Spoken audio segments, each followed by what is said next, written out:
నమస్తే welcome to yo-yo TV. మాజీ మంత్రి ఈటల రాజేందర్ తెలంగాణ బీజేపీ అధ్యక్ష రేసులో ముందంజలో ఉన్నారా అంటే అవుననే సమాధానం వినిపిస్తోంది.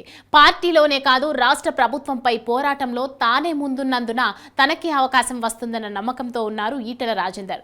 అసెంబ్లీ ఎన్నికల్లో 2 చోట్ల ఓడిపోయినా మల్కాజ్గిరి ఎంపీ స్థానం విషయంలో ఎంతో మంది పోటీ పడినా బీజేపీ అధినాయకత్వం ఈటల వైపే మొగ్గు చూపింది.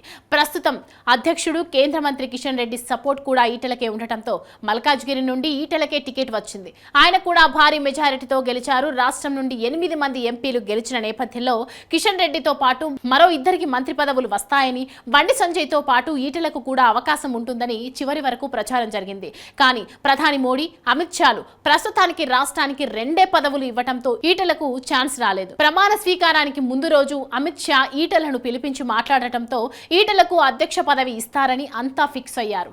కేంద్ర మంత్రిగా ఉన్న కిషన్ రెడ్డి అధ్యక్ష పదవిలో కొనసాగుతున్నారు. బీజేపీలో 2 పదవులు చేపట్టరాదన్న నియమం ఉంది. దీంతో కొత్త అధ్యక్షుడి కోసం ఈటలతో పాటు పలువురు పోటీలో ఉన్నారు. బీజేపీ జాతీయ అధ్యక్షుడిగా కొత్తవారు రాబోతుండటంతో అప్పటి వరకు రాష్ట్ర అధ్యక్ష నియామకం హోల్డ్ చేసినట్లు కనబడుతుంది. అయితే అప్పటి వరకు తాను కామ్గా ఉండకుండా ఈటల రాజేందర్ ఇప్పటికే గేర్ మార్చారు. రేవంత్ రెడ్డి సర్కార్పై విమర్శల విషయంలో చాలా మంది బీజేపీ నేతలు టచ్ మీ నాట్ అన్నట్లుగా వ్యవహరిస్తున్నారు. బీజేఎల్పీ నేత మహేశ్వర్ రెడ్డి అప్పుడప్పుడు విమర్శలు చేస్తున్నారే తప్ప ఎవరూ పెద్దగా మాట్లాడటం లేదు. కానీ కొన్ని రోజులుగా ఈటల రాజేందర్ ప్రభుత్వంపై దూకుడు పెంచారు. సర్కార్ నిర్ణయాలపై విమర్శలు మొదలు పెట్టారు. రైతు రుణమాఫీ, గ్రేటర్ పరిధిలో ఇండ్ల నిర్మాణాల కూల్చివేత సహా పలు అంశాల్లో రేవంత్ రెడ్డిని టార్గెట్ చేయడంతో అధ్యక్ష రేసులో ముందున్నారన్న అభిప్రాయం వ్యక్తమవుతోంది.